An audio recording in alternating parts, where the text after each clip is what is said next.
उनको ये पूछा जाएगा कि आपका रिग्रेट क्या है। तो एक कॉमन रिग्रेट जो सब पेशेंट्स में कॉमन मिलता है कि सर काश हम लोग जल्दी आपके पास आ गए होते।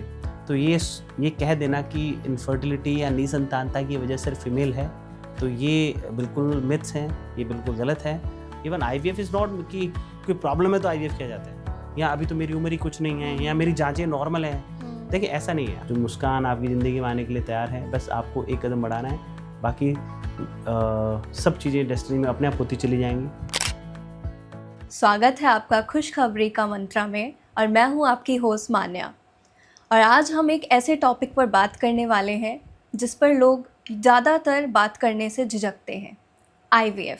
जी हाँ, ये टॉपिक बहुत सारे लोगों के लिए सिर्फ एक मेडिकल टर्म है, लेकिन कुछ कपल्स के लिए ये सिर्फ मेडिकल टर्म नहीं बल्कि एक आशा की किरण है और एक सपनों का नया रास्ता है।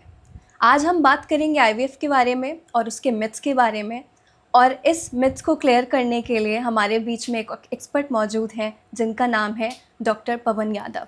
डॉक्टर पवन यादव हमारे चीफ IVF स्पेशलिस्ट हैं, गायनैक एंडोस्कोपिक सर्जन है, and he is heading Indira IVF hospitals in Lucknow and UP. He is also carrying post of zonal director in Indira IVF group. So let's welcome Dr. Pawan Yadav. Hello sir, how are you? I am good dear, thank you You're so most much. welcome. Yeah. So बहुत ही basic question से start करते हैं sir आज की इस podcast को। तो basic सा क्वेश्चन हमारा ये है कि जैसा कि आप जानते हैं कि हमारे कुछ कपल्स हैं जो कि ट्राई कर रहे होते हैं बेबी को कंसीव करने का, but after some attempt they won't be able to conceive it, वो कंसीव नहीं कर पाते हैं और उन्हें चिंता होने लगती है कि अब क्या होगा। तो आपका इसमें क्या राय है, आप क्या कहना चाहेंगे उन कपल्स के लिए? यस, आफ्टर मैरिज कपल्स कुछ टाइम के लिए ट्राई करते हैं, नेचुरली दे ट्राई देमसेल्फ कि कंसीव नेचुरली हो जाए, एंड ये बनता भी है। एंड लेकिन कुछ टाइम के बाद यदि कंसीव नहीं हो पाता तो उनकी एंजाइटी बढ़ जाती हैं। उसके बढ़ने के कारण है कि जनरली जो इवन घर पे या ही क्वेश्चन पूछने लग जाते हैं कि भाई हाँ आगे क्या क्या प्लानिंग है। इवन अपना सोशल प्रेशर, फैमिली प्रेशर जो रहेगा, दैट धीरे धीरे कपल्स वो उसको they take as an stress और एंजाइटी एंड ऑल। तो इसके लिए घबराने वाली कोई बात नहीं होती है। ऐसे कपल्स, ये कहा जाता है इनफर्टिलिटी की डेफिनेशन उसे कहा जाता है जहाँ कपल्स की शादी को 1 साल या उससे ज़्यादा हो चुका है और still they are trying to have babies but still they are not having. और ऐसे कपल्स जिनकी शादी थोड़ी ज़्यादा लेट एज में हुई है, जहाँ महिला की उम्र 35 या 35 से ज़्यादा है, and they have already 6 month हो चुके हैं, जहाँ कंसीव नहीं हो पा रहा, तो यही इसी को अब हम लोग इन मेडिकल टर्मिनोलॉजी में इनफर्टिलिटी कहा जाता है। तो इन कपल्स को एक यही एडवाइस रहती है कि they should reach to infertility expert, जहाँ जाते ही वो उनकी कुछ बेसिक जांचें की जाती हैं कपल्स की, एंड जांचें कपल्स दोनों की होनी चाहिए, it's mandatory, so that we get to know, हमें पता रहे कि दिक्कत कहाँ है। इन जांचों में बेसिक जांचें होती हैं, कपल्स के ब्लड टेस्ट रहेंगे और फीमेल्स का एक अल्ट्रासाउंड या जिसे ट्रांसवेजाइनल सोनोग्राफी कहा जाता है, एंड मेल की जांचों में उनका सीमेन एनालिसिस किया जाता है। इन बेसिक रिपोर्ट्स के बाद में हम लोगों को, डॉक्टर्स को ये पता लग जाता है कि हाँ where the defect lies and all. मान लीजिए कुछ समस्याएं हैं जिनका बेसिक समस्याएं हैं जो कि मेडिकली ही ट्रीट कर सकते हैं, तो उनका सोल्यूशन हम लोग सिंपल मेडिसिन से, या कुछ प्रॉब्लम छोटी है तो IUI, या जहाँ लग रहा है कि कुछ ऐसी समस्या है जिसका समाधान IVF से ही संभव है, तो वहाँ IVF की विधि का सहारा लिया जाता है। और अल्टीमेटली एक कपल्स जो टाइमली रिपोर्ट करते हैं, तो वो rather than wasting their time, वो टाइमली अपना ट्रीटमेंट करवा के अपनी ज़िंदगी में उन बच्चे ले सकते हैं। It's not a difficult task, but sometime it is been observed कि वो कपल्स बैठे रहते हैं, दे बीन लाइक वो अननेसेसरी उनका स्ट्रेस लेवल भी बढ़ता रहता है, and they are not doing any steps, and वो एक जो एंजाइटी है वो धीरे धीरे वो एंजाइटी धीरे धीरे डिप्रेशन या बाकी चीज़ों को रूप ले लेती है। Right. So doctor, what do you think that what would be the right time to consult the doctor? Like आपको क्या लगता है कि कितनी जल्दी हमें डॉक्टर को कंसल्ट कर लेना चाहिए? एटलीस्ट आई विल से कि शादी को 1 साल हो, जहाँ महिला की उम्र यंग है, जहाँ शादी महिला की उम्र या कपल की एज यंग है और शादी को 1 साल से ज़्यादा हो चुका है और they are not using any kind of contraceptive method and still they are not getting conceived, तो they should reach to doctor. And जहाँ ऑलरेडी एक एग्जिस्टिंग फैक्टर्स हैं, जहाँ स्पेशली आज के टाइम में late marriages, late family planning is very common, I say जो marriage as थी पहले टाइम में 22-24 साल थी, लेकिन आज ये बढ़ के, क्योंकि कई बार राइट पार्टनर, सही फैमिली मिलने में टाइम लगता है, शादियाँ लेट हो रही हैं, couples are very much focused on their professions, तो इन सब चीज़ों के चक्कर में कई बार फैमिली बहुत पीछे रह जाती है। हाँ, even there if there is an already existing factor, like मेरी शादी लेट हुई है या मैं ऑलरेडी 40 रीच कर रहा हूँ या कर रही हूँ, तो they shouldn't waste their time, तो they should go to infertility expert directly without wasting time. Okay, so ये हमारे कुछ बेसिक क्वेश्चंस थे। नाउ द नेक्स्ट क्वेश्चन, एक हमने चीज़ देखी है कि लोग कहते हैं कि ये वुमेन में ही पाया जाता है इनफर्टिलिटी, तो आपका इस पे क्या कहना है? इट्स अ मिथ और इसके पीछे भी कोई साइंस है? देखिए, हम वी आर, मतलब हमारी जो सोसाइटी है वो शुरू से मेल डोमिनेंट सोसाइटी रही है, राइट, जहाँ फीमेल्स को उनके राइट्स के बारे में नहीं पता आज तक, जहाँ मेल्स ही सब डिसीजन लेते हैं, तो मेल्स का अपना एक जिसे कहें मेलनेस है ये, कि यदि बच्चे नहीं हो रहे तो उसके लिए उसका ब्लेम फीमेल पे डाल दिया जाता है। राइट। उसको तो हर चीज़ के लिए हम लोग दोषी फीमेल को डाल दिया जाता है कि बच्चे नहीं हो रहे तो इसकी वजह भी फीमेल है, लेकिन ये बिल्कुल सही नहीं है। देखिए, साइंटिफिकली प्रूवन हो चुका है कि यदि संतान किसी कारणवश नहीं हो रही है तो उसके जिम्मेदार महिलाएं और पुरुष इक्वल होते हैं। ये कहा जाता है कि 1/3 केसेस में दिक्कत फीमेल में होती हैं, 1/3 के अंदर मेल्स में दिक्कत होती हैं, जो रेस्ट 1/3 है उसमें दिक्कत कंबाइंड भी हो सकती है। तो ये कह देना कि इनफर्टिलिटी या निसंतानता की वजह सिर्फ फीमेल है, तो ये बिल्कुल मिथ्स हैं, ये बिल्कुल गलत है। जिसके इनफर्टिलिटी के रीजंस दोनों हो सकते हैं। तो तभी ये कहा जाता है कि कोई भी इन्वेस्टिगेशंस जब जांचें की जाती हैं तो कपल्स की एज सच की जाती है। मैं एग्जांपल ही बता रहा हूँ। इवन लास्ट 15 ईयर से मैं प्रैक्टिस कर रहा हूँ, तो बहुत से इंटरेस्टिंग केस आते हैं। उनमें से एक ऐसा था कि एक कपल्स आए मेरे पास में, एंड जो मेल हैं उन मेल की 3rd मैरिज थी, और ही सेड कि सर मेरे 3 बीवियाँ हैं और तीनों के बच्चे नहीं हैं और मैं 4थी प्लानिंग करना है। तो आए, भले मैंने उनको काउंसिल किया, समझाया कि भाई पहले एक बार अपनी जांच तो करा लीजिए। एंड जब उन महाशय की जांच की तो पता लगा कि उनका सीमन काउंट 0 है। ओके, तो वो अभी ही is been repeatedly marriaging just to have babies, लेकिन उसने कभी अपनी जांच नहीं कराई। यदि उसने अपनी जांच करा के पहले पता कर लिया होता कि भाई इनकी जांच में दिक्कत है, तो ये समस्या इतनी बड़ी नहीं बनती। तो ये कह देना इट इज़ यस। तो इस इनफर्टिलिटी की जो रिस्पॉन्सिबिलिटी है, वो जो रीजंस हैं वो मेल फीमेल दोनों हो सकते हैं, दोनों के होते हैं। हाँ। तो हमारी जो ऑडियंस ये जानना चाहती थी कि सिर्फ ये वुमेन में होता है या नहीं, तो डॉक्टर पवन ने ये सब क्लियर कर दिया है कि दोनों में होता है, ऐसा कोई पार्शियलिटी नहीं है कि वुमेन में नहीं पाया जाता है। अच्छा, अभी हम वुमेन की बात कर रहे थे, तो सर मैं ये जानना चाहती हूँ कि अभी आपने बोला कि लाइक वुमेन मेन दोनों में होता है। अच्छा, व्हाट इफ़, जैसे कि आपने बोला इंडिया में थोड़ा वुमेन का पीछे रखते हैं उन्हें या कुछ समथिंग लाइक दैट, तो मान लीजिए अगर किसी वुमेन को ये चीज़ रियलाइज़ हो गई है कि वो इनफर्टाइल है और वो विज़िट करना चाहती है IVF, तो वो क्या अकेले आ सकती है? देखिए, आइडली जांचें दोनों की होनी चाहिए, लेकिन आज के टाइम में जो इनफर्टिलिटी की जो इंदिरा IVF हॉस्पिटल्स में यहाँ सर्विसेज होती हैं कस्टमाइज्ड हैं।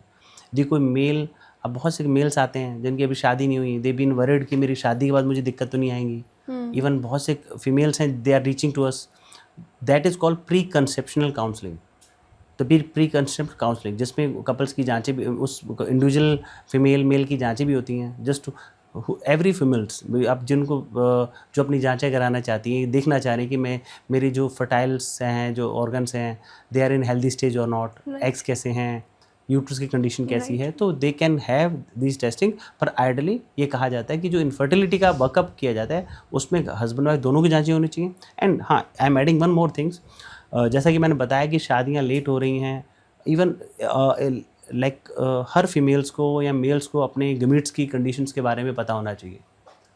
लाइक आज के टाइम में सोशल एग फ्रीजिंग बहुत की जा रही है।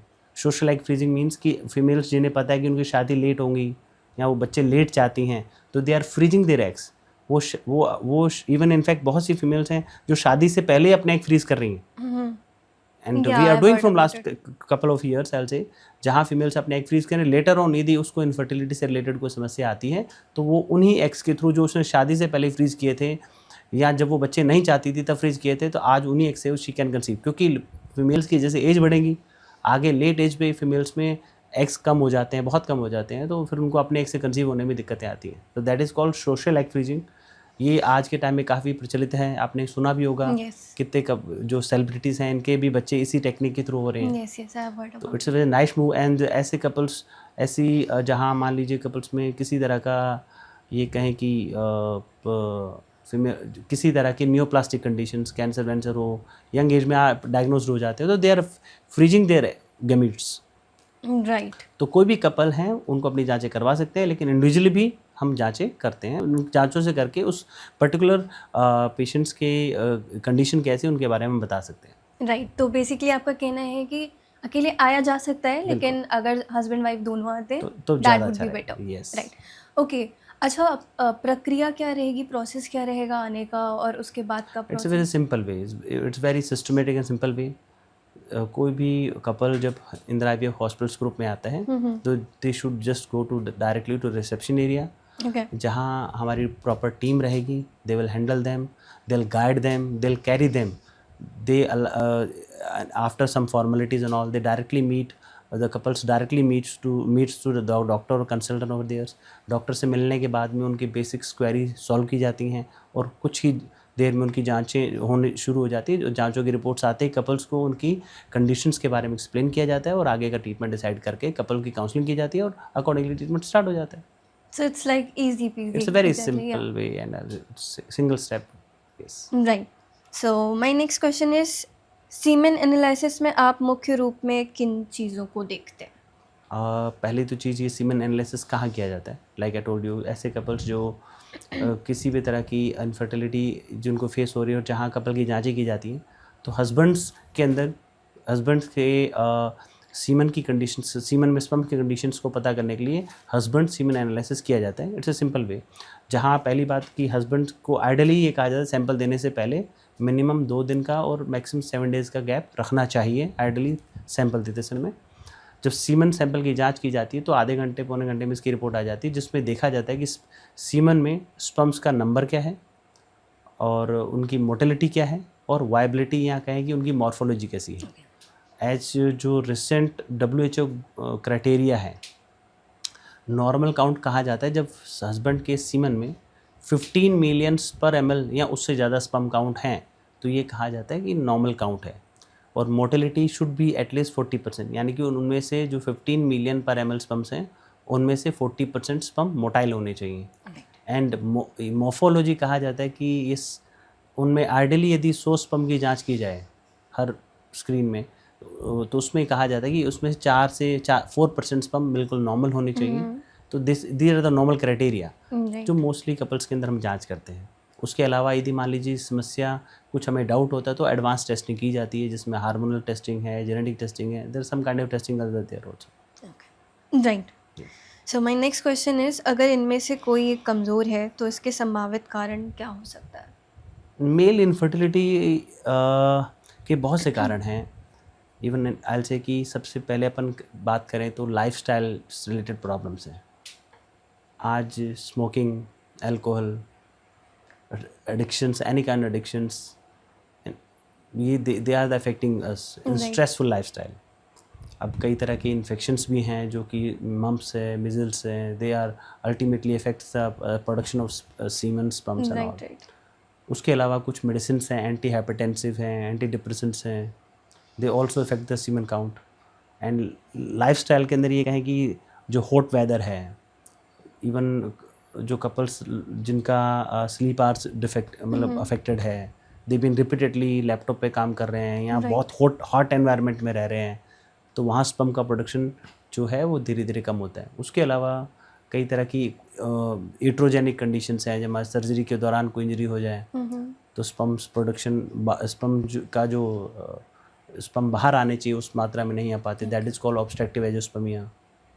एंड कई न्यूप्लास्टिक कंडीशंस हैं जिनकी वजह से भी, मतलब देयर लॉट ऑफ रीजंस जिनकी वजह से हस्बैंड मेल के अंदर स्पर्म का प्रोडक्शन कम हो सकता है। एंड ये 2 तरह का रहता है कि भाई इसमें स्पर्म का प्रोडक्शन कम हुआ है या स्पर्म बाहर नहीं आ पा रहे हैं, तो उसके अकॉर्डिंग उनका ट्रीटमेंट डिसाइड किया जाता है। So my next concern is not question but concern is कि जैसे कि अभी आपने बोला कि लाइक हमने अभी डिस्कस किया था कि ऐसा कुछ नहीं है कि ये सिर्फ वुमेन में होता है या मेन में Yes. होता है, मेन में भी होता है। तो सर ऐसा क्या रीज़न है और लाइक क्या मेन को करना चाहिए कि वो सामने आए और इस चुप्पी को तोड़ें and they don't feel bad about it, Yes. Like देखिए कि मैं हर मेल को it is total about awareness. आज से 10 साल पहले तो लोगों ने 5 साल 10 साल पहले तो लोगों ने आईवीएफ का नाम भी नहीं सुना होगा, नहीं जानते थे आईवीएफ क्या है क्या नहीं है। लेकिन अवेयरनेस बढ़ी है because of media and all. अब हर साल में 1-2 पिक्चर्स मूवी आ जाती हैं आईवीएफ पे तो इनके माध्यम से धीरे धीरे आईवीएफ के बारे में अवेयरनेस बढ़ रही है। ओके। तो निसंतानता को लेके भी बहुत सारे मिथ्स थे। इवन बहुत से कपल्स मतलब आईवीएफ के बारे में नहीं जानते थे या आईवीएफ को एक अलग तरह से लेते थे, पता नहीं क्या चीज़ है। हमें जिस चीज़ के बारे में जानकारी नहीं होती है उसके बारे में मिथ्स पहले आ जाते हैं। तो मेल के अंदर भी एक मेल का अपना मेल ईगो रहता है। वो अपनी जांच कराने को अपनी मतलब लाइक मेलनेस से जोड़ता है कि भाई मैं मेल हूँ, मेरे में क्या दिक्कत हो सकती है। लेकिन ये चीज़ें आयल से कि ये चीज़ें हमें ज़्यादा पहले फेस करनी पड़ती थी, लेकिन over the period of time education के साथ साथ में ये चीज़ें अब इतनी नहीं चैलेंज नहीं रह गए हैं। लेकिन येस एक रिस्पॉन्सिबल मेल को जो अपनी फैमिली को एक्सटेंड करना चाह रहे हैं, बड़ा करना चाह रहे हैं, तो उनको बैठ के समझाया जाए तो दे इजीली। ऐसा इशू आज के अब बहुत कम हो गया है जहाँ मेल अपनी जांचें नहीं कराते हैं। If proper counselling is been done, यदि प्रॉपर काउंसलिंग से किया जाए तो कोई भी कपल्स जनरली जांचें कराने से आज के टाइम में हेजिटेट नहीं करते हैं, क्योंकि it is all about their, उनको वही अपनी फैमिली में एक्सटेंड करना है। Right. Yes. So like conclusion is कि male ego is affecting this thing, you can say. अभी नहीं है, मैं कह रहा हूँ ना कि एजुकेशन अवेयरनेस ये चीज़ें धीरे धीरे कम हो रही हैं।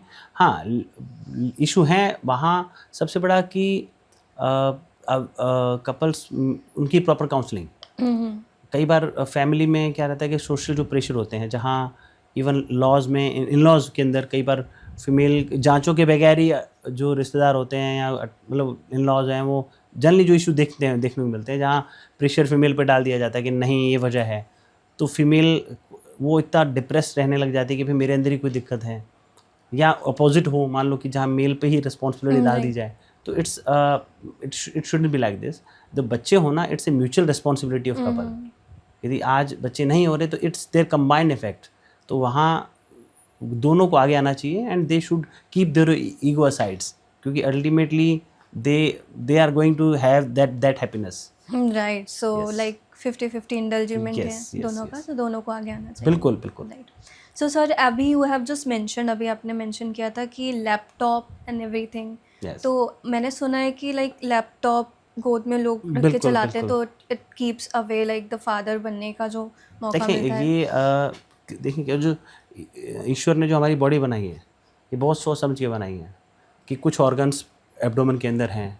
अब टेस्टिस हैं, they always outside the not inside the abdominal cavity. Why? कि they need a less temperature. अब बॉडी का जो टेम्परेचर 37 डिग्री, जिसमें बाकी सब ऑर्गन वाइबल एक्टिव स्टेज में रहते हैं, तो टेस्टिस के अंदर स्पर्म प्रोडक्शन के लिए टेस्टिस का टेम्परेचर बॉडी टेम्परेचर से कुछ डिग्री कम होना चाहिए। तो that's why they are in scrotum. And हम लोग अपनी लैब में लगातार लैपटॉप बैठे हैं, ज़्यादा जो IT प्रोफेशनल्स हैं, it is been very observe, क्योंकि उनके सिटिंग आवर बहुत ज़्यादा रहते हैं। सीडेंट्री लाइफस्टाइल रहेगा जहाँ फिजिकल एक्टिविटी कम हो जाती है, उनकी स्लीप साइकिल्स अफेक्टेड रहते हैं, ओवरनाइट काम कर रहे हैं, दिन में सोना हो रहा है, तो पूरा सर्केडियन रिदम ही डिस्टर्ब रहती हैं। एंड कंटिन्यूसली अपने लैब के अंदर लैपटॉप या कोई भी ऐसा एनवायरनमेंट, मान लीजिए मरीन्स में काम करने वाले हैं, वहाँ बहुत गर्मी है, चिली है, तो वहाँ का टेम्परेचर इतना ज़्यादा बढ़ जाता है कि स्पर्म का प्रोडक्शन जो टेस्टिस में होना चाहिए वो अफेक्ट हो जाता है। तो yes, that is affecting male sperm count also. So does it go with the female as well? नहीं, there is nothing like in female. Female के अंदर yes, stressful lifestyle affects everyone. Stress की वजह से फीमेल के अंदर भी बहुत सी दिक्कतें आ रही हैं। इनफैक्ट ये कहें कि आज से अभी जो करंट सिनेरियो है, आज के टाइम में सबसे बड़ी समस्या जो देखने को मिल रही है कि females are losing their egg at early age. Females के अंदर जो एग का जो डिप्लेशन था, जो एग्स कम होते थे, वो पहले क्वाइट लेटर एज में आते थे, लेकिन आज के टाइम में 22-24 साल, इनफैक्ट यंग एज के अंदर 26 साल 28 साल की लेडीज़ के अंदर भी एग्स बहुत कम हो जाते हैं, मतलब उनका AMH इतना लो हो जाता है। एंड आई सिंसियरली एक सजेशन मेरा आपके इस पॉडकास्ट के थ्रू रहेगा कि जैसे हम लोगों को ये पता रहता है कि मेरे अकाउंट में कितने रुपए हैं, हर बंदे को अपना बैंक बैलेंस पता है। तो a lady those who want to conceive, जिनको अपनी फैमिली कंप्लीट करनी है, उनको एटलीस्ट अपना एक सिंपल टेस्ट AMH, किसी डॉक्टर के पास भी जाने की जरूरत नहीं है, even they can get a simple test AMH at nearby clinic. यदि वो नॉर्मल नहीं है तो एटलीस्ट यू शुड, आपको अपने जो इनफर्टिलिटी एक्सपर्ट्स हैं उनसे मिलना चाहिए, क्योंकि धीरे धीरे एग्स बहुत कम होते हैं। लेटर ऑन कई बार उन कपल्स को या उस फीमेल को बहुत लेटर एज में जाके पता लगता है कि यार मेरे एग बहुत कम हो गए, तो वो टाइम तब तक इतना लैप्स हो चुका होता है, इतना एग कम। हाँ, if she get to note on time, उनको टाइमली पता लग जाए, तो she can start her treatment at quite early, और accordingly they can have baby at right age. Right, yes. Okay. So my next question is, एक ऐसा myth जिसके बारे में पुरुष सच मानते हैं और इसलिए उन्हें लगता है कि उन्हें कोई इनफर्टिलिटी की समस्या नहीं है, ऐसा कौन सा मिथ है? हम लोग इस बारे में बात कर ही रहे हैं कि मेल मेल का ईगो है, जो कई बार जांच कराने से हेजिटेट करते थे कि वो नहीं, मेरे अंदर दिक्कत नहीं हो सकती हैं, मैं बिल्कुल फिट हूँ। लेकिन over the period of time awareness से ये सब चीज़ें जा रही हैं, और equally they are coming, and it is all about counselling. हम यदि कपल्स को लेके प्रॉपर काउंसलिंग करेंगे, हाँ, लेकिन उनकी कपल का decision they should be on. यदि मैं किसी कपल को एडवाइस करता हूँ तो ये कहता हूँ कि देखें, कोई भी समस्या है तो it should be between you both. इसमें आप जितने लोगों को इंडल्ज करेंगे, इन्वॉल्व करेंगे, भी ये चीज़ें आप डॉक्टर्स और आपके बीच में रहनी चाहिए। हम अपनी समस्याओं को बाहर जाके नहीं बताते कि मेरे अंदर ये दिक्कत आई है, उसका सोल्यूशन होना चाहिए। तो सोल्यूशन कपल और डॉक्टर मिलके करेंगे, उसमें काउंसलिंग की ज़रूरत होती है, and counselling is a very important part in any kind of treatment. Correct. तो अभी तो ये बात हो गई इनफर्टिलिटी की, Yes. बोथ जेंडर्स में, male and female. Now we come to the point कि हम इसे स्टेप बाय स्टेप डायग्नोज कैसे कर सकते हैं, और पहले बात करेंगे मेल इनफर्टिलिटी की। मेल इनफर्टिलिटी के लिए मैंने बताया कि कुछ सबसे बाय डूइंग सिंपल टेस्ट, जिसमें कि हम हस्बैंड के सीमन की जांच की जाती है, that is called HSA, husband semen analysis, या कोई भी मेल के से, जिसमें स्पर्म का काउंट, नंबर एंड मोटेलिटी देखी जाती है। एंड उसमें यदि काउंट कम ज़्यादा है तो उनके लिए, यहाँ जहाँ कोई क्लिनिकल हिस्ट्री है, भाई ऐसे भी कपल है जहाँ काउंट कम है और जहाँ प्रेगनेंसी आने के बाद प्रेगनेंसी बार बार अबॉर्ट हो जाती है, जिसे कहा जाता है रिपीटेड प्रेगनेंसी लॉस, या मेल का काउंट बहुत कम है, तो उसके अकॉर्डिंग फिर हम स्टेप 1 रहेगा husband semen analysis. Advance testing के अंदर उनकी DFI DNA फ्रेगमेंट इंडेक्स, और इवन वाई क्रोमोसोम माइक्रोडिलीजन, या हार्मोनल टेस्टिंग, या इवन टीसा है, पीसा है, माइक्रो टीसा है। These are the methods we are, मतलब we through which we diagnosed कि हाँ मेल के अंदर क्या इश्यूज़ हैं, और उनकी जो प्रॉब्लम है वो कितनी बड़ी है, और उसके अकॉर्डिंग फिर आगे का ट्रीटमेंट प्लान हम करते हैं। Okay, so does it go with the female as well, same process? Yes, for a female के लिए भी उनकी बेसिक जांचें हैं। देयर इज नथिंग कि एक इनफर्टिलिटी वर्कअप के लिए कोई CT स्कैन MRI कराने की जरूरत नहीं होती है। Okay, by doing just simple blood test और एक sonography, by having only blood test and एक फीमेल का TVS, transvaginal sonography, we get to know कि भाई इन फीमेल के अंदर एग कितने हैं, यूट्रस की कंडीशन कैसी है, उनकी ट्यूब्स खुली हैं, बंद हैं, ये भी टेस्ट हम कर लेते हैं। तो there is nothing expensive also, it will take hardly 1 to 2 hour, जिसमें कि कपल्स को अपनी प्रॉब्लम का टाइमली पता लग जाएगा, और कोई कहीं ज़्यादा चक्कर लगाने की जरूरत नहीं होती है। तो सिंपल टेस्टिंग रहती हैं, जिसमें कि मेल की जांचों में सीमन एनालिसिस, फीमेल की जांचों में अल्ट्रासाउंड, ब्लड टेस्टिंग, इनसे हमें पता लग जाएगा। Yes, right. So my next question is, अगर मेल पार्टनर इनफर्टिलिटी से पीड़ित है तो क्या उन्हें IVF ट्रीटमेंट ही करवाना पड़ेगा या कोई और भी ट्रीटमेंट्स अवेलेबल हैं? Yes, it's a right question, बहुत अच्छा क्वेश्चन आपने पूछा है। देखिए, मेल की जो प्रॉब्लम्स हैं उनको हम लोग कैटेगराइज करते हैं कि उनकी प्रॉब्लम कितनी बड़ी है ना। उनकी मान लीजिए कोई प्रॉब्लम सिंपल, कुछ काउंट कम है लेकिन मार्जिनली है, तो वहाँ कुछ सिंपल मेडिसिन भी ट्राई की जाती हैं। यदि काउंट जो इनिशियल काउंट मैंने बताया था कि हस्बैंड के अंदर नॉर्मल काउंट कितना होना चाहिए, 15 मिलियन पर ml से होना चाहिए। यदि काउंट नॉर्मल है और फीमेल की जांचें नॉर्मल है, तो initially we can try initially with some medicine also, कि कपल को टाइम दिया जाता है 3 to 6 मंथ के लिए कि they can try naturally also, या with ovulation induction also. But if an count is low, it's like suppose it's around 10 million या उससे ज़्यादा है लेकिन नॉर्मल से कम है, तो यहाँ सिंपल तकनीक होती है जिसे कहा जाता है IUI, इंट्रा यूट्राइन इंसेमिनेशन, जहाँ मतलब ये है कि फीमेल की जांच यदि नॉर्मल है और मेल में सिर्फ काउंट कम है और वो नॉर्मल से थोड़ा सा कम है, तो वहाँ IUI की तकनीक, जिसे सिंपल शब्दों में कृत्रिम गर्भाधान कहा जाता है, वो ट्राई किया जाता है। उसमें हम फीमेल को कुछ मेडिसिन दी जाती हैं, जिसे कहा जाता है ओवुलेशन इंडक्शन एजेंट्स। उन दवाओं से फीमेल में एग ओवुलेट कराया जाता है। जब एग ओवुलेशन हो जाएगा तो उसी दौरान हस्बैंड के सीमन में से स्पर्म्स को अलग करके उनको फीमेल के यूट्रस में यानी गर्भाशय में इंजेक्ट किया जाता है, जिससे कि एग और स्पर्म के मिलने की जो प्रॉबिलिटी बढ़ जाती है और नेचुरली कंसीव करने के चांसेस बढ़ जाते हैं। तो this is called IUI, intra uterine insemination. इसमें सफलता की दर 15 से 20% के अराउंड होती है। तो ऐसे कपल्स जहाँ फीमेल्स की जांचें नॉर्मल हैं, मेल की काउंट्स में कुछ कम ज़्यादा है, तो वहाँ इनिशियली 2-3 साइकिल IUI ट्राई किया जा सकता है। लेकिन यदि मेल का काउंट 10 मिलियन से कम है या बहुत कम है, या बहुत से मेल है जहाँ कि इवन सीमन में स्पर्म काउंट 0 हो जाता है, ऐसे भी केसेस जिसे कहा जाता है मेडिकल टर्मिनोलॉजी में एजोस्पर्मिया। तो ऐसे कपल्स के लिए दे बीन लाइक होपलेस। ऐसे कपल्स जनरली बात करते हो दे आर वेरी डिप्रेसिंग।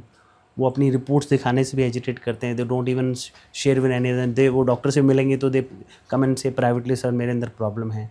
तो आई एडवाइज देम कि ये चीज़ें इतनी इसके लिए घबराने वाली बात नहीं है। It's a very common problem nowadays and इसका इलाज है।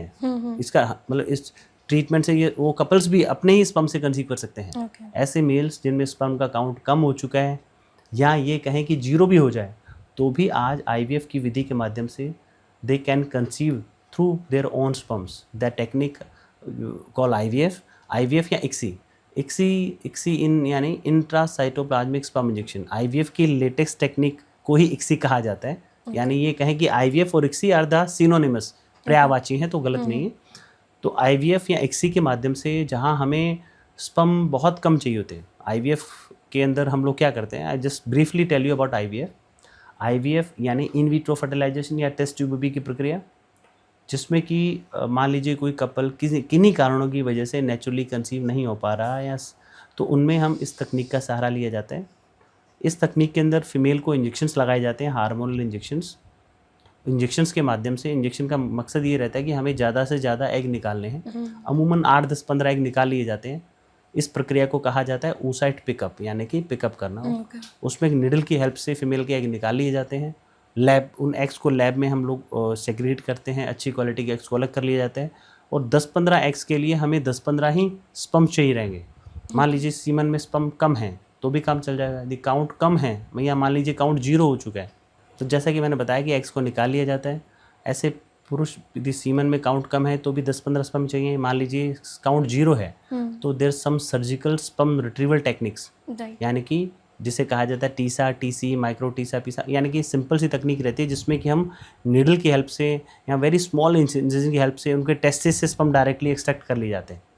तो यानी कि हमें IVF की टेक्निक में ये हेल्प मिल जाती है कि जहाँ नेचुरली कंसीव करने के लिए स्पर्म्स मिलियन में चाहिए, लेकिन IVF के थ्रू कंसीव कराने के लिए if we required only few number of sperms that usually वो हमें सीमन में मिल जाते हैं, नहीं मिलेंगे तो स्पर्म टेस्टिस से निकाल लिए जाते हैं और एम्ब्रियो बाहर लैब में बना लिया जाता है। और उन एम्ब्रियो को लेटर ऑन बाहर लैब में ग्रो करते हैं ब्लास्टोसिस तक और उन 5वें दिन तक, और उन एम्ब्रियो को सही टाइम पे आने पे महिला की बच्चेदानी में इम्प्लांट कर दिया जाता है। तो ऐसे कपल्स जहाँ काउंट्स कम हैं या कोई मेल की समस्या है तो इनका ट्रीटमेंट पॉसिबल है। तो ऐसे मेल्स को हेजिटेट होने की जरूरत नहीं है। उनको किसी तरह का ये अपने आप में इन्फीरियरिटी कॉम्प्लेक्स नहीं आना चाहिए कि मेरे अंदर समस्या है। देखिए, समस्याएं कोई भी हैं। आप एक बात बताएं, हमें आज मान लीजिए किसी को हार्ट की समस्या होती है या किसी का एक्सीडेंट हो जाता है, तो उसको हम बड़ी से बड़ी जगह लेके चलते हैं कि भाई जल्दी जल्दी पहुँचो वहाँ पे, उनको कुछ भी हो जाएगा। लेकिन इनफर्टिलिटी सी चीज़ है जहाँ मान लीजिए फीमेल पीड़ित है या मेल है, तो वो अपनी समस्या को लेके बैठा रहता है। वो आपस में भी कपल्स के बीच में इतना गैप आ जाता है कि they don't discuss in between, आपस में भी डिस्कशन नहीं करते वो। There should be someone those who can guide them कि भाई तुम जाओ, और समस्याएं हैं तो उसका इलाज भी है, लेकिन वो समस्या को लेके बैठे रहते हैं और वो समस्या इतनी बड़ी नहीं है, लेकिन जो टाइम उसको सोचते सोचते वो निकाल देते हैं, उसमें अपना समय और पैसा जो ख़राब करते हैं, टाइम, वो टाइम वापस नहीं आएगा। कहने का समस्या है कि कोई भी समस्या इतनी बड़ी नहीं है जिसका इलाज नहीं है, बशर्ते कि हम सही समय पे सही जगह पहुंच जाए। ये बहुत अच्छी बात कही सर आपने कि ऐसा कोई भी प्रॉब्लम नहीं है जिसका सॉल्यूशन ना हो। नहीं है। yes. बस लाइक मौके पे चौका मारने वाली बात है, जल्दी से आप जितना जल्दी डॉक्टर से कंसल्ट कर लें। अपनी यस कोई भी प्रॉब्लम है उसको जितना Right. टाइमली एड्रेस करेंगे दैट उसका Exactly. उसका आंसर हमें उतना जल्दी मिलेगा और इतना इजीली मिलेगा। Rather than you know Yes. being upset about it, बिल्कुल we should बिल्कुल consult बिल्कुल। the तो doctor. वो इवन जनरली जिन पेशेंट से मैं रोज़ मिलता हूँ जिनको बच्चे हो रहे हैं होने के बाद भी उनको ये पूछा जाएगा कि आपका रिग्रेट क्या है।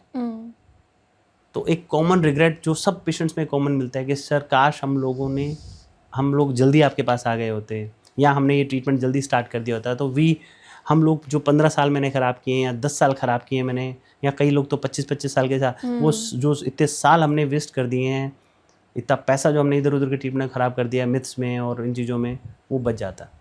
इवन देखें हर चीज़ का समय है। गवर्नमेंट ने भी शादी के एज डिसाइड किया कि ये एज होनी चाहिए। बच्चे होने का भी एज है। आज ऐसे कपल हमारे पेरेंट्स थे, हम लोग थे, तो उन्होंने टाइमली शादियां कर ली थी, तो तभी तो उनके आज हम साथ में। अब ऐसे कपल जिनकी शादियां ही 45-50 साल में हो रही हैं, तो उनके बच्चे कब होंगे, कब जाके बच्चों को देखेंगे। तो हर चीज़ का एक एंजॉय करने का टाइम है, तो बच्चों को बड़ा होता भी देखना हमारी रिस्पॉन्सिबिलिटी है। राइट। यस। तो नेक्स्ट क्वेश्चन हमारा ये है कि सर आप लखनऊ का जो हमारा एरिया है उसमें आपने काफ़ी एक्सपीरियंस किया हुआ है, अभी आपने नंबर ऑफ़ ईयर्स मुझसे मेंशन किए थे, तो हम ये जानना चाहते हैं कि आपके पास केसेस को लेकर ज़्यादा मेल आए हैं या फीमेल आए हैं? 15 साल के अंदर मुझे देखें लखनऊ, पहले लखनऊ की बात करें तो ये लखनऊ की अपनी एक अदा है, एक नवाबों का शहर है और एक बहुत मेहमान नवाजी के लिए शहर माना जाता है। और अच्छी बात है कि लखनऊ ये कहें एक मेडिकल सिटी भी है। अब लखनऊ यूपी की एक जो ट्रीटमेंट है, जो मरीजों के लिए एक ऐसा तीर्थ की तरह है कि बहुत बड़ा ड्रेनिंग एरिया है, जहाँ नियर बाई डिस्ट्रिक्ट्स के पूरा एरिया यहाँ ड्रेन करता है। तो एक इट्स ए मेडिकल हब, जहाँ जो समस्याएं जिनका इलाज पहले जिन समस्याओं के लिए लोगों को दिल्ली मुंबई जाना पड़ता था, अब उन सब का इलाज यहाँ है, जिसमें IVF की सर्विसेज भी हैं। तो आज IVF जो टेस्ट ट्यूब भी सर्विसेज हैं, तो ये लखनऊ इस क्षेत्र के अंदर एक जाना माना गढ़ है। और as a Indira IVF Lucknow we are the market leader, we are in this practice. तो ये काफ़ी बड़ा सेंटर है जहाँ all kind of facilities, world class facilities available हैं। तो ऐसे कपल्स को मेरा मानना है कि जो क्वेश्चन था आपका कि हम लोगों को कपल्स को काउंसलिंग करने में आज दिक्कत नहीं आती है। कपल्स आते हैं, they understand their problems. Yes, initially there were a problem, जिनको समझाना पड़ता था कि भी दिक्कतें हैं, लेकिन सच में इसमें अवेयरनेस का, सोशल मीडिया का सबका इफेक्ट पड़ा है। कपल्स जो आज पूरी मेडिकल फेटर्निटी पेशेंट्स यहाँ भी जो रेफर करती हैं कि वहाँ जाइए, वहाँ पे यदि मेरे को घर में किसी का इलाज करवाना है तो दे पर्टिकुलर रेफर दैट कि आप इंदिरा IVF जाइए, वहाँ आपका ट्रीटमेंट हो जाएगा, क्योंकि they trust that we built over the period of time. अभी नंबर्स नियर अबाउट्स हज़ारों लाखों में ऐसे कपल्स हैं जिनको यहाँ से बच्चे हुए हैं। तो दैट इज़ आवर स्ट्रेंथ। लोगों में इतना विश्वास है। आज ये कहें कि जब भी IVF का नाम लिया जाता है तो Indira IVF as a synonymous जाना जाता है। तो लोग कहते हैं कि IVF करवाना है तो इंदिरा में जाना चाहिए, क्योंकि that trust we built up there. तो उसका बेनिफिट ये है कि कपल्स जब आते हैं तो उनको ये भरोसा रहता है कि we are at right place, हम सही जगह पे हैं, और उनकी प्रॉपर काउंसलिंग की जाती है bye expert doctors and all. जब उनको प्रॉपर वे में समझाया जाएगा तो कोई भी कपल्स जनरली हेजिटेंट नहीं होता है, उनकी प्रॉब्लम को एड्रेस किया जाता है। नहीं, सो माय पॉइंट वाज कि अभी तक आपके पास जो केसेस आए हैं उसमें मेल ज़्यादा देखने को मिले हैं या फीमेल ज़्यादा देखने को मिले हैं, एज पर योर एक्सपीरियंस? मैं फिर कहूँगा कि ये फीमेल हैं। ये ईश्वर ने, ऊपर वाले ने महिला को बहुत एक अलग से पावर दी है, that is called sixth sense. एक महिला को बहुत जल्दी पता लग जाता है कि मतलब ये देयर समथिंग प्रॉब्लम जिसका हमें टाइमली इलाज कराना चाहिए। तो हमेशा आई ऑलवेज से कि ये महिला के एफर्ट्स रहते हैं कि जो ये फैमिली आगे बढ़ती हैं। मेल्स आर देयर, मेल्स हमेशा रहेंगे, सपोर्टिव रोल में रहेंगे, लेकिन इट इज़ ऑलवेज फीमेल्स जो रहती हैं, जिनको पता है कि मुझे ट्रीटमेंट से बच्चा लेना है, तो they convince their husband, their families. कई बार पार्टनर समझदार है तो they all come together and all. कई बार फैमिली पूरा आती हैं कि sir now we want to have babies. तो it is always female efforts जो कि ये जिनकी वजह से फैमिलीज एक्सटेंड करती हैं। right. मेल को रियलाइज़ होता है बच्चे चाहिए, लेकिन वो क्वाइट काफ़ी लॉन्ग, फीमेल्स को बहुत अर्ली एज में पता लगता है, लेकिन मेल्स को रियलाइज़ होता है कि फैमिली एक्सटेंड करनी चाहिए, लेकिन कई बार उनको लेट एहसास होता है। Right. तो ये पावर ईश्वर ने फीमेल को दी है, तो it's always their efforts, Like they initiate a lot. They you can initiate say, the yeah. Problem. Yes. Okay. So now we have talked about the male infertility. हम लोगों ने mail की बात कर ली है, Yes. अब हम बढ़ते हैं आगे फीमेल इनफर्टिलिटी की तरफ। तो बिल्कुल। सर उसके लिए आपका क्या कहना है? देखिए, female infertility it's a very wide subject, और हमें we will try to summarise it. मैं कोशिश करूँगा कि मैं कम टाइम के अंदर कुछ जितना से ज़्यादा एक्सप्लेन कर सकता हूँ मैं करूँगा। फीमेल इनफर्टिलिटी इसके बारे में बहुत बात होती है। अक्सर मैंने जैसे बताया कि फ़ीमेल को ही रिस्पॉन्सिबल माना जाता है, एंड हमारा जो कल्चर है, हमारी फैमिलीज़ में हमारा जो कल्चर है, ये उसमें एक महिला का महत्व बहुत ज़्यादा है। हमारी मदर, हमारी सिस्टर, क्योंकि फीमेल जो होती हैं वो उस फैमिली का एक सूत्रधार होती है, जो पूरी फैमिली को बनाए रखती हैं। बच्चे कंसीव करना, डिलीवर करना, बच्चों को बड़ा करना, it's a more of a responsibility we always put on female. Right. तो फीमेल और फीमेल ऐसी हैं जो कि सबसे ज़्यादा हेल्थ पॉइंट से देखें तो सबसे ज़्यादा उपेक्षित होती हैं। हम फीमेल की हेल्थ के बारे में बहुत कम बातें करते हैं इन जनरल सेंस। इवन बच्चे वाली समस्या तो है ही, इसके अलावा भी एक सिंपल प्रॉब्लम एनीमिया भी बड़ी प्रॉब्लम होती है फीमेल के लोगों की, ब्लड टेस्ट नहीं होते। तो इनफर्टिलिटी के लिए मैं हमेशा मेल सोसाइटी को या फैमिली को हमेशा ये रिक्वेस्ट करता हूँ कि हमें अपने घर की फीमेल्स को, उनकी प्रॉब्लम्स को बहुत टाइमली एड्रेस करना चाहिए, सो दैट कि समस्या बड़ी बनने से पहले उनको हम एक राइट ट्रीटमेंट के माध्यम से उनको सही उनकी समस्या का इलाज हो पाए। तो इनफर्टिलिटी को ऐड करते हैं। अक्सर फीमेल इनफर्टिलिटी है तो फीमेल की पहले बेसिक जांचें की जाती हैं, जिन जांचों में उनका एक अल्ट्रासाउंड या कुछ ब्लड टेस्ट किया जाता है। फीमेल के अंदर देखा जाता है कि उनके यूट्रस की कंडीशन कैसी है, उनके ओवरियन रिजर्व कितना है, एग्स कितने दिख रहे हैं, ट्यूब्स ओपन है कि नहीं है। तो ये सब कुछ जांचों से क्लियर हो जाता है कि फीमेल में प्रॉब्लम है कि नहीं। यदि उनकी जांचों में कुछ हमें अलग लग रहा है कि हाँ स्टेप 1 में दिक्कत है, तो आगे कुछ नेक्स्ट एलेबोरेटिव जांचें की जाती हैं। Okay, right. So like I used to know a couple जो कि हमारे नेबर में ही रहते थे, and they used to go through PCOD. Yes, PCOD. And उनका लाइक कंसीव करना बिल्कुल इम्पॉसिबल हो गया था, but later on I remember that they went for IVF and now you won't believe they have a very healthy baby. It's nice. Yeah. I'll say PCOD है, endometriosis है, fibroids हैं, low ovarian reserve हैं, there are a lot of problems the female having. तो इन सब की वजह से अक्सर फीमेल्स को कंसीव करने में दिक्कत आती है। PCOD एक कंडीशन है जहाँ फीमेल के अंदर एग तो हैं, लेकिन एग का प्रॉपर ओवुलेशन नहीं हो पा रहा, मैच्योरेशन नहीं हो पा रहा, तो जिनकी वजह से फीमेल्स को अक्सर माहवारी में अनियमितता बनी रहती हैं, या कई बार उनको कंसीव होने में दिक्कतें आती हैं। तो आफ्टर इनिशियल ट्रायल यदि कपल कंसीव नहीं कर पा रहा तो IVF is the best way solution, जिसमें कि हमने बताया कि फीमेल्स की जो प्रॉब्लम है उसका सोल्यूशन हो जाएगा। तो प्रॉब्लम बड़ी नहीं होती हैं, उनका सोल्यूशन बड़ा होता है, और कोई भी ऐसी समस्या नहीं जिसको टाइमली एड्रेस करके हम लोग उन फीमेल को वो ब्लेसिंग्स दे सकते हैं। वो उसको देखें, it's kind of I always say कि it's kind of woman empowerment. I say घर में आज सोसाइटी में देखा जाता है कि यदि किसी फीमेल को बच्चे नहीं हैं तो उसको वो जो रिस्पेक्ट मिलना चाहिए फैमिली में वो नहीं मिल पाता, अक्सर नहीं मिल पाता। लेकिन वो बच्चे होने से उसकी बात में सुनी जाती है। मतलब I have seen many couples, बहुत से कपल आके बोलते हैं सर हम लोगों ने फंक्शन वगैरह में जाना छोड़ दिया है, शादी ब्याह में नहीं जाते हम लोग। क्यों नहीं जाते? लोगों को क्वेश्चन आएंगे सर कि बच्चे नहीं हो रहे हैं। तो और कल और इवन मैं इस आपके एक आई रिमेंबर अ केस, यहाँ नज़दीक एक डिस्ट्रिक्ट है Gonda. couple went to a social gathering जहाँ था, and they been like repeatedly asked and somebody taught them कि भाई बच्चे नहीं हैं इनको, तो मतलब बच्चे को उनके पास नहीं जाने दिया गया, बच्चे को उस फीमेल से ले लिया गया, and they were so मतलब disheartened. They came to the bridge and all, they jumped into the river. And somehow they've been survived by the few localites, and some of them was our old patient. हमारे उन्होंने कहा कि देखें, उन्होंने समझाया उनको, and believe करें कि वो कपल उनको लेके आए और विद इन 1 ईयर उनको ट्विन बच्चे हुए, and still they are in touch with me. The lot of such examples are there. तो IVF ने ना कि सिर्फ उनकी जान बचाई, and the lady she used to come every Rakhi to put Rakhi on my hand. तो सच वो ऐसी फीलिंग्स रहती हैं एज ए डॉक्टर आई से कि शायद आप अच्छा काम तो कर रहे हो लेकिन आज बच्चे हो रहे हैं तो, लेकिन बच्चे होना सिर्फ ऐसा नहीं है कि बच्चे हमें चाहिए, बच्चे खानदान चलाने के लिए चाहिए, दे आर आर नीड, वो आज हमारी ज़रूरत है, they are the stress buster.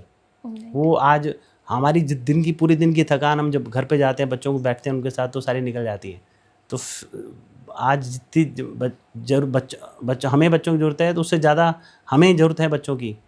तो IVF के माध्यम से ये संभव हो पाया है कि ऐसे कपल्स, ऐसी महिलाएं जिनमें कि PCOD या कहीं एंडोमेट्रियोसिस, फाइब्रोइड्स या ट्यूबें बंद हैं, तो जो कि जिनके लिए पहले इन महिलाओं के लिए नेचुरली कंसीव करना एक इम्पॉसिबल माना जाता था, वो बहुत से मिथ्स में या इधर उधर के समय में अपना टाइम ख़राब करते थे, तो आज simply they can have baby. Even बहुत से पेशेंट, आपको मैं बताऊं, इवन IVF इज़ नॉट कि कोई प्रॉब्लम है तो IVF किया जाता है, ये भी एक मिथ्स है कि सर मेरी एज हो जाएगी तो IVF कराऊंगा, या अभी तो मेरी उम्र ही कुछ नहीं है, या मेरी जांचें नॉर्मल हैं। देखिए ऐसा नहीं है। IVF उन कपल में भी इवन 30% पेशेंट्स होते हैं जहाँ सब रिपोर्ट्स नॉर्मल हैं मेल फीमेल में, जहाँ रिपोर्ट्स नॉर्मल होने के बाद भी आपको साल हो गया, 2 साल हो गए, बच्चे नहीं हो पा रहे हैं एंड आपका एंजाइटी लेवल बढ़ता जा रहा है। तो IVF is just a way to get conceive, एक रास्ता है जिसके माध्यम से हम कंसीव करते हैं। 30% पेशेंट हैं जिनका मैं इलाज कर रहा हूँ, उनकी सब रिपोर्ट्स नॉर्मल हैं, still they are not having babies, but through IVF they are having, through IVF they are having. तो रेदर देन वो इतने टाइम का वेट करेंगे, कल उनकी इतने सालों का वेट करेंगे, उनकी रिपोर्ट्स में दिक्कत आना शुरू हो जाए, तो टाइमली उस समय रहते वो इन तकनीकों का यूज़ करके they can conceive. It is all about awareness else, यदि कोई प्रॉपरली उनको गाइड करने वाला हो। But many time it is been observed, ये देखा जाता है कि हम जिनको बच्चे नहीं है तो जनरली हम लोग नज़दीक के डॉक्टर को दिखाते हैं, वो डॉक्टर जो भी दवा देगा हम खाना शुरू करते हैं विदाउट इवन आस्किंग कि हमें खानी चाहिए नहीं खानी चाहिए, इसके खाने से क्या बेनिफिट होंगे, उन पर हम चलते रहते हैं। एंड इसी सिलसिले के अंदर हम एक डॉक्टर बदलते हैं, दूसरे डॉक्टर पर जाते हैं, तीसरे के पास जा रहे हैं, तो वो एक फाइलों का ढेर लगता जाता है और कपल का एंजाइटी का लेवल भी उसी लेवल में बढ़ता रहता है। तो समटाइम पेशेंट 2-3 साल में इतना ड्रेन आउट हो जाता है इमोशनली, फाइनेंशियली, कि वो जब तक सही ट्रीटमेंट तक पहुंचता है तो तब तक ही बर्न आउट।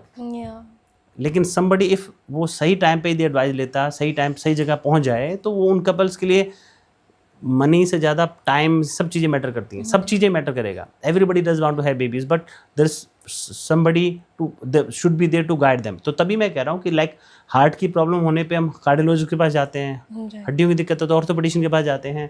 तो वैसे ही इनफर्टिलिटी से रिलेटेड समस्या है तो आपको इस फील्ड के जो एक्सपर्ट डॉक्टर हैं, इनफर्टिलिटी एक्सपर्ट्स, उनकी राय लेनी चाहिए, जो कि बहुत ज़रूरी है, क्योंकि उनका नज़रिया उस केस को देखने का बाकी डॉक्टर से अलग रहता है and they can guide you in proper way. Right. So I hope हमारी ये पॉडकास्ट जो है ये एग्जैक्ट उसी टाइम पर हमारी ऑडियंस के पास पहुँचे जब उन्हें उसकी बेहद ज़रूरत हो, जैसे कि आप मेंशन कर रहे हैं कि लेट हो जाते हैं। तो thank you so much for the organisers जिन्होंने इतनी अच्छी पॉडकास्ट रखी। नाउ सर, हमारे जो लिसनर्स हैं, जो श्रोता हैं हमारे, उनके कुछ क्वेश्चंस हैं जो कि हम रैपिडली आपसे पूछने वाले हैं। श्योर।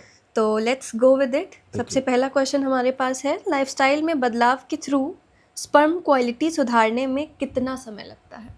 देखिए बिल्कुल ये सही क्वेश्चन है। हम लोग लाइफस्टाइल को चेंज करके बहुत सी ज़िंदगी की प्रॉब्लम्स को ठीक कर सकते हैं। इवन डायबिटीज़, हाइपरटेंशन तो अपन सब सुनते ही हैं। यस, इनफर्टिलिटी को भी हम लाइफस्टाइल से कवर कर सकते हैं कुछ टाइम तक, यदि समस्याएं माइल्ड लेवल पे हैं। तो स्पर्म का जो प्रोडक्शन होता है दैट टेक अराउंड 72 डेज, मतलब मोटा मोटा समझिए कि 3 महीने का समय लगता है। यदि आज स्पर्मेटोजेनेसिस होता है, जो स्पर्म बाहर निकल रहा है सीमन में, तो 3 मंथ पहले का है। तो 3 month at least you have to be strictly follow your lifestyle, जिसमें कि avoid smoking, alcohol, do physical exercises, have antioxidant rich fruits like diet, fruits हैं, वेजेस हैं, ये सब चीज़ें।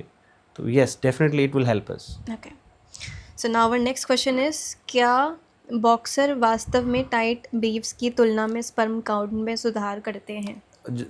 जैसा कि मैंने बताया कि the aim behind, the physiology behind की वो एरिया थोड़ा सा कूल रहे। लेकिन जो इवन टाइट वेयरिंग्स हैं या इवन हॉट वेदर है, तो इन सब की वजह से वहाँ का टेम्परेचर राइज करेगा, दैट विल अफेक्ट स्पर्मेटोजेनेसिस। तो yes, loose wearings are quite helpful. Okay, now our next question is, मेरे पिता ने प्राकृतिक रूप से बच्चा पैदा किए थे, क्या इसका मतलब ये है कि मैं सुरक्षित हूँ? नहीं, This it's is the not, question. ये इट्स अ मिथ। ऐसा नहीं है कि अब मान लीजिए मेरे पेरेंट्स को बच्चे नेचुरली हो गए और आज मैं चैलेंज कर रहा हूँ, तो मुझे आईवीएफ का सहारा लेना पड़ रहा है। हाँ. तो ये नहीं, इट्स नॉट मीन कि आप इनफर्टिलिटी ऐसा नहीं कि आपके फादर ने नेचुरली कंसीव किया तो आपकी फैमिली में कोई ऐसा नहीं होगा जिसको बच्चे होने में दिक्कत नहीं आएगी। नहीं, ऐसा है कि हाँ, और ऐसा भी नहीं है कि आज आपके बच्चे आईवीएफ से हो रहे हैं, कल जो बच्चे होंगे उनको आईवीएफ की नीड पड़ेगी। ये भी मिथ है ओके. कि आज मेरे बच्चे आईवीएफ से हुए हैं तो मेरे बच्चों को कल जरूरत पड़ेगी आईवीएफ की। नहीं, इनफर्टिलिटी इज अ स्टेज जो कि जिसमें आप कंसीव नहीं कर पा रहे हो, तो आपने कंसीव होने में आईवीएफ का सहारा लिया जरूर। और जो बच्चे इस तकनीक से होंगे they are normal, quite normal kids, तो they can have baby there by their own. Yes, Right. तो it's not genetically like decided. Okay. Yes, So our next, there are some concern, there's few problems that inherit genetically, but it's not there. right. So our next question is, क्या दवाएं sperm health को प्रभावित कर सकती हैं? दवाएं sperm health को प्रभावित, यस, बहुत सी दवाएं हैं जो स्पर्म को बहुत मतलब नेगेटिव इम्पैक्ट डालती हैं। Anti depressant, anti psychotic medicine हैं, एंटी कैंसर मेडिसिन हैं, एंटी एंजाइटी मेडिसिन हैं। तो yes, we should before taking any medicine we should take opinion from clinicians. जो डॉक्टर हैं वो आपको ज़्यादा अच्छी राय देंगे। आपको कोई भी दवा ऐसे किसी ने बता दिया ऐसे नहीं खानी चाहिए। कोई भी दवा हम या कोई भी है जो चीज़ हम किसी खा रहे हैं तो उनको ऐसे नहीं हम बस ले रहे हैं। वी शुड नो कि how that medicine is safe for me, is that medicine going to have any side effect on me or in my body? Right. And Yes. even is it working or not at all? Yes, Right. बिल्कुल, कोई भी दवा without doctor के prescription के नहीं लेनी चाहिए। Right. Okay. So our next question is, क्या पुरुष प्रजनन क्षमता के लिए कोई विशिष्ट आहार है? देखिए, dietary factor you been asking, Yeah. Diet का रोल मेल फीमेल दोनों की लाइफस्टाइल में रहेगा। एम बिहाइंड कि हमें डाइट में anti oxidant rich diet like fruits हैं, ग्रीन वेजेस हैं, ये रखने चाहिए। जो चीज़ें बहुत ऑयल कंज्यूम कर रही हैं जिनमें कि हाई ग्लाइसेमिक फूड्स हैं वो हमें अवॉइड करने चाहिए। They ultimately lead to rise in body में ऑक्सीडेंट प्रोडक्ट्स बढ़ेंगे तो they will affect gametes, egg and sperm also. Okay. So it goes for the both. वो goes for genders. both, yes. Okay. Goes for both. Right. So next question is, उम्र पुरुष प्रजनन क्षमता को कैसे प्रभावित करती है? देखिए, एज के साथ ये कहा जाता है कि एज का इम्पैक्ट तो दोनों पे रहेगा, मेल पे भी रहेगा, फीमेल पे भी रहेगा। और मेल के अंदर जो स्पर्म बनने की प्रक्रिया है वो एज के साथ साथ में धीरे धीरे कम हो जाती है, लेकिन it's a life long process, वो चलता रहता है। हाँ, तो किसी भी मेल के अंदर जो फर्टिलिटी है डिक्लाइन करेगी, and female for female also. Female के अंदर जो बेस्ट एज रही कही जाती है कि जहाँ कंसीव होने के लिए बेस्ट एज होती है दैट इज़ 20 to 30, Okay. कि जहाँ फीमेल के अंदर सब चीज़ें बिल्कुल आइडियल कंडीशंस में मिलेंगी, एग भी, स्पर्म, एग्स भी, यूट्रस भी एंड बाकी कंडीशंस भी। लेकिन जैसे फीमेल की एज बढ़ती हैं तो उनमें एग्स डिप्लीट होना शुरू हो जाते हैं, एमएच की वैल्यू कम होना शुरू हो जाती हैं। तो स्पेशली जो फीमेल्स कई बार जिन्होंने यंग एज में कंसीव भी कर लिया है लेकिन वही फीमेल आगे जाके कंसीव करने में दिक्कत आती हैं। फीमेल की एज बढ़ने पे उसमें एग कम होते हैं तो कई बार बच्चे नहीं हो पाना या प्रेगनेंसी लगने के बाद बार प्रेगनेंसी अबॉर्ट कर जाना, ये भी इशू आते हैं। कई बार हम देखते हैं कि लेट जो बच्चे लेट एज में होते हैं वो मेंटली उनमें किस तरह के रिटार्डेशन होने की समस्या बढ़ जाती है, क्योंकि ये सब समस्याएं कब आती हैं जब गेमीट्स जो नंबर में, जो एग और स्पर्म नंबर में कम हो जाते हैं या उनके अंदर एज रिलेटेड फ्रेगमेंटेशन, उनके डीएनए में ऐसे चेंजेस हो जाते हैं जिनकी वजह से एम्ब्रियो में किसी तरह के डिफेक्ट आ जाते हैं। जो प्रेगनेंसी आई भी है तो वो एक वाइबल यानी कि हेल्दी बच्चे को कंसीव नहीं कर पाते हैं। Okay. तो इसके लिए भी डॉक्टर की राय लेनी चाहिए। यदि आपकी एज बढ़ भी गई है और आप बच्चे चाहते भी हैं तो भी आपको एक बार अपने जो इन्फर्ट एक्सपर्ट हैं उनसे मिलके हाउ टू प्रोसीड, आपको किन किन चीज़ों को ध्यान रखना है कंसीव करने से पहले और कंसीव होने के बाद में, वो आपको एक बेहतर तरह से समझा पाएंगे। ऑलराइट, सो हमारा अगला क्वेश्चन है कि क्या साइकिल चलाना प्रजनन क्षमता को प्रभावित कर सकता है? देखिए, ये कहा जाता है कि इवन वो जो है कि जो वो जो टेस्टिकुलर एरिया है अपनी पेरिनियम है, तो जो साइकिल्स का जो स्ट्रक्चर ऐसा रहेगा कि जो वो पेरिनियम पे बहुत प्रेशर डालती है Right. और ओवर स्पीडिंग से लगातार हीट जनरेट होती है। तो ये कहा जाता है कि आप यदि you want to conceive and you are facing challenges in that, तो थोड़ा सा आपको मतलब कुछ टाइम के लिए यू कैन टेक ब्रेक ले सकते हैं आप लोग। Okay. Even Question for is- gymming also, जो जिम में ओवर वर्क कर रहे हैं, बहुत ज़्यादा वेट बेयरिंग करते हैं, मसल्स वो हाइपरट्रॉफी के लिए, तो दे मसल, इवन मसल जब जितने भी मसल जब टोन होती हैं तो उसमें प्रोटीन टूटती हैं, तो भी बॉडी में ऐसे चीज़ों का मात्रा बढ़ जाती हैं जो कि स्पर्म के लिए अच्छा नहीं माना जाता है। तो आपको you can, I am not saying कि आप साइकिलिंग मत कीजिए या जिमिंग मत कीजिए, but if you are facing some challenges तो then you should to break या उसकी इंटेंसिटी को कम कर दीजिए। Okay, so our next question is कि मेल फर्टिलिटी के लिए इक्सी के साथ आईवीएफ की सफलता का क्या दर है? यस, जैसा कि मैंने बताया कि आईवीएफ की ही लेटेस्ट टेक्निक है जिसे इक्सी कहा जाता है, और इसमें संभावनाएं बहुत बढ़ जाती हैं।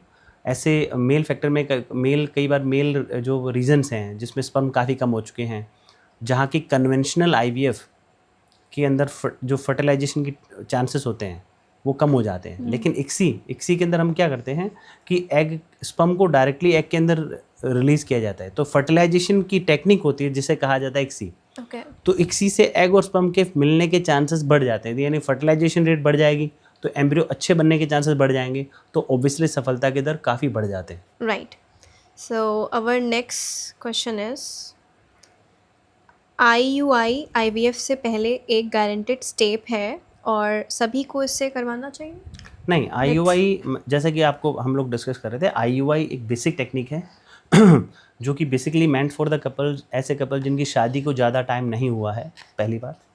दूसरा, फीमेल की सब जांचें नॉर्मल हैं, जहाँ फीमेल की जांचें की गई हैं जिसमें एग अच्छे हैं, ट्यूब्स भी ओपन हैं, यूट्रस भी अच्छी कंडीशन में, और मेल के अंदर जो सीमन का काउंट है वो 19-20 कम ज़्यादा है, मतलब थोड़ा सा बहुत कम ज़्यादा है। जो नॉर्मल काउंट 15-20 मिलियन होना चाहिए, उनमें कम हो गया, मान लीजिए 10 मिलियन है, तो वहाँ आईयूआई किया जाता है।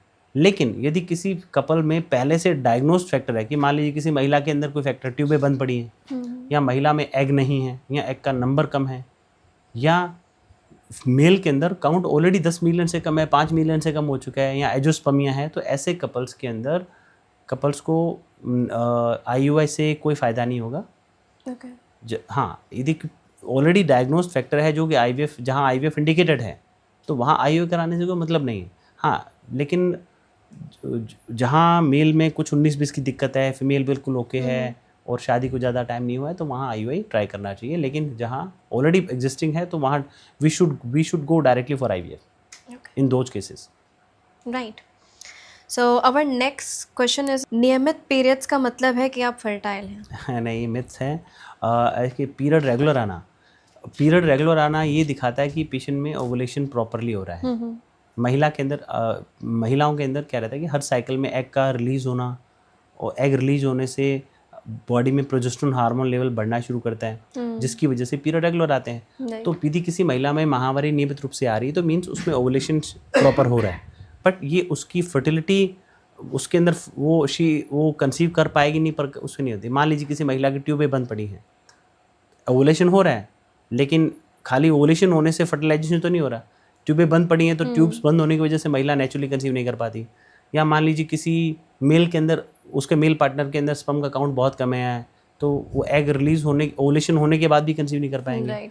या उनके यूट्रस में कोई समस्याएं हैं, तो इन समस्याओं के रहते वो लेडी के अंदर वो कपल कंसीव नहीं कर पाता है। तो नियमित माहवारी आना ये उस महिला की फर्टिलिटी से रिलेट नहीं करता है, ये सिर्फ बताता है कि उस महिला में ओवुलेशन प्रॉपरली हो रहा है। So it's a total myth. It's total myth, yes. Okay. Now our next question is, क्या बार बार गर्भपात को इनफर्टिलिटी माना जाता है? इसका क्या कारण है? देखिए बार बार गर्भपात या जिसको रिकरेंट प्रेगनेंसी लॉस RPL कहा जाता है, इनफर्टिलिटी है जहाँ कपल कंसीव नहीं कर पाते। जहाँ कपल कंसीव नहीं कर पा रहा है उसको कहा जाता है इनफर्टिलिटी। लेकिन ऐसे कपल भी आज के टाइम में ओपीडी में बहुत देखने को मिलते हैं कि जहाँ वो उनकी प्रॉब्लम रहती है, सर प्रेगनेंसी तो आ जाती है लेकिन बच्चा ख़राब हो जाता है बार बार। वो अमूमन दूसरे महीने पे, तीसरे महीने पे, वो या किसी का 6 मंथ पे। तो उन कारणों को जानना बहुत ज़रूरी है। इनफर्टिलिटी और रिकरेंट प्रेगनेंसी लॉस अलग अलग चीज़ें होती हैं। रिकरेंट प्रेगनेंसी लॉस, यदि किसी कपल के अंदर बार बार प्रेगनेंसी अबॉर्ट कर रही है तो उसके कारणों को पहले समझाएगा। इसमें एक बहुत बड़ा कारण, यदि प्रेगनेंसी फर्स्ट ट्राइमेस्टर पहले 1-2 महीने, 2-3 महीने में ख़राब हो रही है तो उस फीमेल के अंदर वो जो ये रीजन माना जाता है जेनेटिक, यानी कि वो जो एम्ब्रियो जो उनकी यूट्रस में आ रहा है तो इट कुड भी उस एम्ब्रियो में दिक्कत हो, या उस महिला के गर्भाशय में कोई दिक्कत हो, जैसे मुलेरिन एनोमली कहा जाता है, कई बार महिला की बच्चेदानी की बनावट ऐसी होती है, वो छोटी होती है या उसका कुछ हिस्सा डेवलप नहीं हुआ होता है, तो जिनकी वजह से प्रेगनेंसी आई और अबॉर्ट कर गई। या थर्ड फैक्टर इम्यूनोलॉजिकल माना जाता है कि कई बार बॉडी की इम्यूनिटी उस एम्ब्रियो को रिजेक्ट कर देती है। जैसे ये एग्जांपल से मैं आपको बताऊं तो जैसे किसी के अंदर ऑर्गन ट्रांसप्लांट किया जाता है, तो बॉडी की इम्यूनिटी उस ऑर्गन को एक्सेप्ट भी कर सकती है, रिजेक्ट भी कर सकती है। तो इट इज़ सेम, जब महिला के अंदर एम्ब्रियो इम्प्लांट होता है तो उस फीमेल के लिए तो उस हस्बैंड के स्पर्म भी एक फॉरेन बॉडी है, उस स्पर्म से बना एम्ब्रियो भी एक फॉरेन बॉडी की तरह बिहेव करता है। तो इट इज़ बीन ऑब्जर्व्ड कि ऐसे कपल्स के अंदर कई बार यदि बार बार अबॉर्ट कर रहा है तो we should consider about the immunological effect also, कि वो महिला का शरीर या महिला की इम्यूनिटी उस एम्ब्रियो को रिजेक्ट कर रही है। तो वहाँ भी अलग थेरेपी है, that is called parental lymphocyte infusion या LIT टेक्निक, उसका सहारा लिया जाता है। और इवन यहाँ कुछ अलग तरह की कुछ जेनेटिक टेस्टिंग होती हैं जो ऐसे कपल्स में करनी चाहिए जहाँ रिपीटेड अबॉर्शंस हो रहे हैं। तो इंदिरा IVF के सभी सेंटर्स पे ये सब जेनेटिक की फैसिलिटी भी अवेलेबल है। ऐसे कपल्स जहाँ प्रेगनेंसी आने के बाद मतलब बच्चा बार बार अबॉर्ट कर रहा है या प्रेगनेंसी, उनकी भी सारी सुविधाएं इंदिरा IVF के सभी सेंटर्स पे अवेलेबल हैं। या ऐसे कपल जिनको पहले बच्चे में कोई, अपन देखते हैं किसी को भाई पहले बच्चे में ये फलाना दिक्कत थी, दे बीन स्केर्ड कि उनको दोबारा बच्चा लगने में वो डर जाते हैं जी। इवन वो डर जाते हैं कि दोबारा ये दिक्कत मेरे दूसरे बच्चे में ना आए। तो पहले तो ऐसा कोई मेथड नहीं था जिससे पता कर सकते हैं, लेकिन now with the help of this techniques and all we can detect कि आपके जो नेक्स्ट संतान होगी उसमें किसी तरह की दिक्कत है कि नहीं। एम्ब्रियो को बनाने के बाद उसका जेनेटिक टेस्टिंग कर लेते हैं और उस पर्टिकुलर प्रॉब्लम को रूल आउट कर देते हैं। यानी कि उन्हीं हेल्दी एम्ब्रियो को महिला के गर्भाशय में इम्प्लांट किया जाता है कि जो जेनेटिकली ओके हैं, और उस महिला के यूट्रस को ठीक किया जाता है, इम्यूनोलॉजिकल फैक्टर को कवर किया जाता है। तो मोस्टली पेशेंट्स जो बार बार अबॉर्ट करते हैं उनको सही तरह से हैंडल किया जाए तो वो भी आज बड़े ईजिली कंसीव कर रहे हैं, उनकी प्रेगनेंसी भी आगे बढ़ रही है। बस कई बात वही है कि मेन उनको कोई गाइड करने वाला प्रॉपरली नहीं होता, क्योंकि ये जो जिन चीज़ों का मैं नाम ले रहा हूँ ये हर जगह अवेलेबल नहीं होती हैं।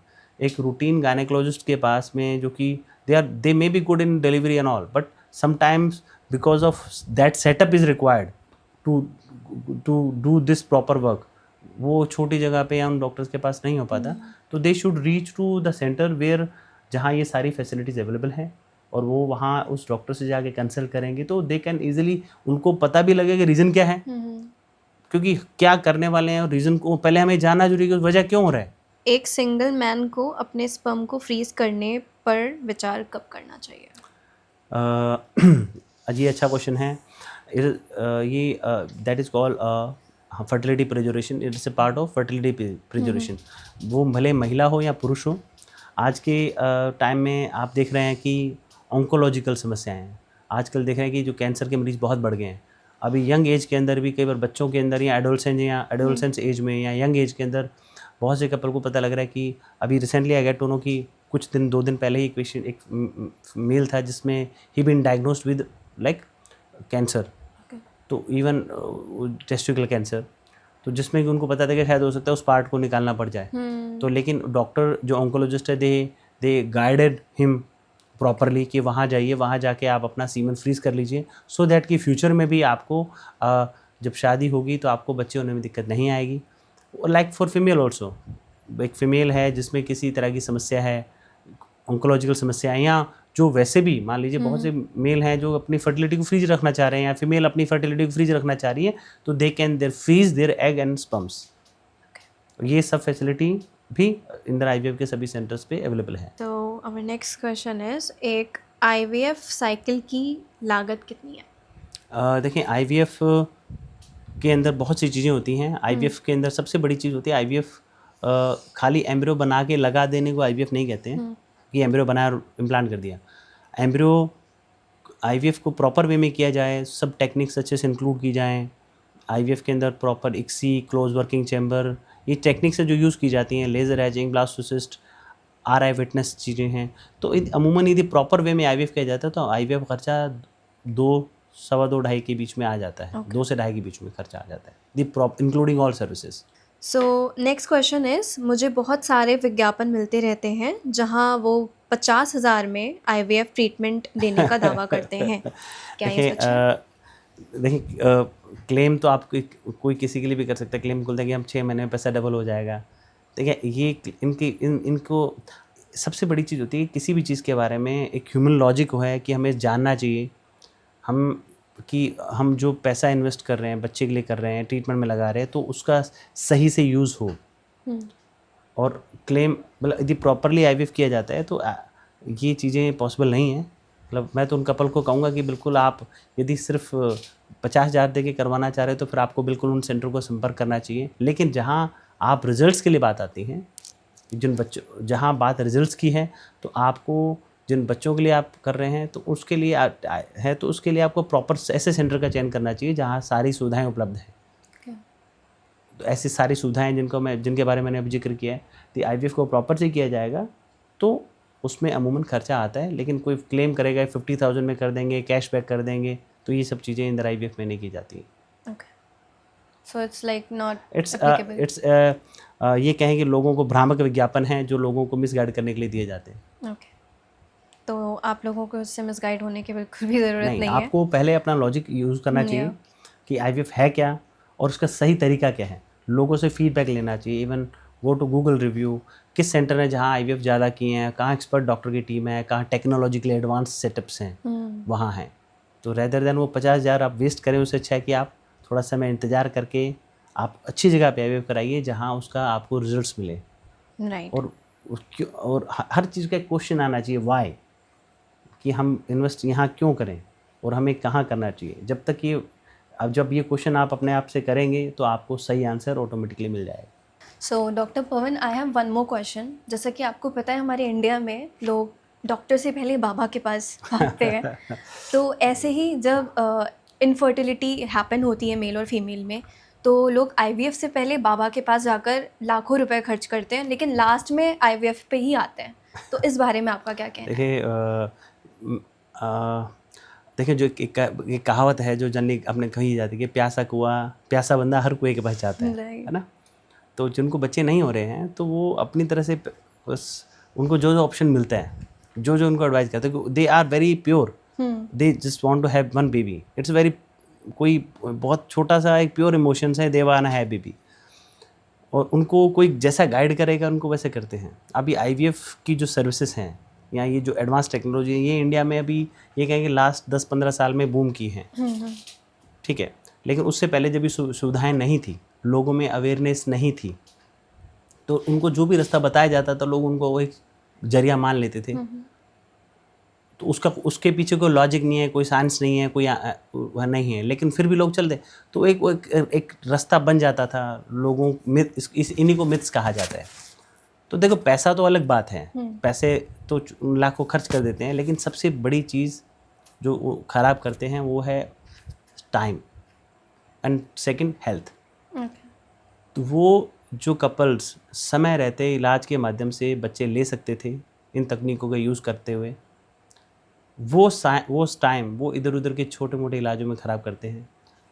और वो जो कि और अपनी हेल्थ का भी, अब एक फीमेल है जो कि अब जिसकी ट्यूब्स बंद है मान लीजिए, वो अपने 25 उसकी एज 25 साल है, तो ट्यूबें बंद हैं तो भले 25 की है तो भी आईवीएफ पे रास्ता है, लेकिन वो किसी ने उसको गाइड किया कि भैया ये कर लो, तो उसमें अपना वो 10 साल 5 साल जितना भी ख़राब करके ultimately she will land up into IVF के माध्यम से बच्चे होंगे। लेकिन वो बीच के 10 साल उसकी ज़िंदगी में 25 साल की उम्र में वो बच्चे उसको हो सकते थे, वही उसको बाद में 35-40 साल की एज में आगे बच्चे होंगे। तो वो जो प्रोडक्टिव टाइम था, जो टाइम वो अपने बच्चों के साथ बिता सकती थी महिला या वो कपल बिता सकता था, वो उन लोगों ने समय ख़राब किया। एंड बहुत से एग्जांपल है मेरे पास में, आपको मैं बताऊं, जहां मरीज की जान तक बनाई है।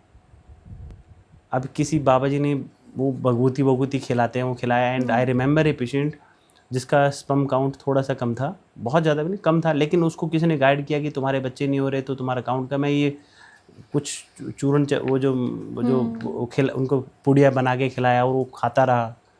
एंड उसमें हैवी मेटल्स थी, कौन चेक, वो दवा खाने से पहले चेक थोड़ी करता है इसमें क्या है, ये कैसे काम करेगी बॉडी पे, बस एक ब्लाइंड ट्रस्ट होता है। वो उस मेल की किडनीज जब लाए, when he came to me, उसकी both kidney were in failures, and somehow हमें जिस पेशेंट को सिंपल इलाज से बच्चे हो सकते थे उसकी जान पे बनाई, और समहाउ वी सर्वाइव्ड देम, उस मरीज़ को वो ठीक हुआ एंड फाइनली उसको बच्चे भी हुए, आगे जुड़वा बच्चे भी हुए उसको, वो आज भी मिलता है। लेकिन आई से कि ये एक एग्जांपल नहीं है, ऐसे हज़ारों एग्जांपल हैं जहाँ की पेशेंट्स को मिसलीड करके उनके साथ इमोशनली फाइनेंशियली प्ले किया जाता है, और उसमें काफ़ी कुछ समय पैसा बर्बाद करने के बाद, अपनी हेल्थ ख़राब करने के बाद वो जब आते हैं तो उनका एक ही आंसर होता है, काश हम लोगों ने, उनका एक ही रिग्रेट जो उनके आंसर मिलता है कि काश हम लोगों ने वो टाइम ख़राब नहीं किया होता।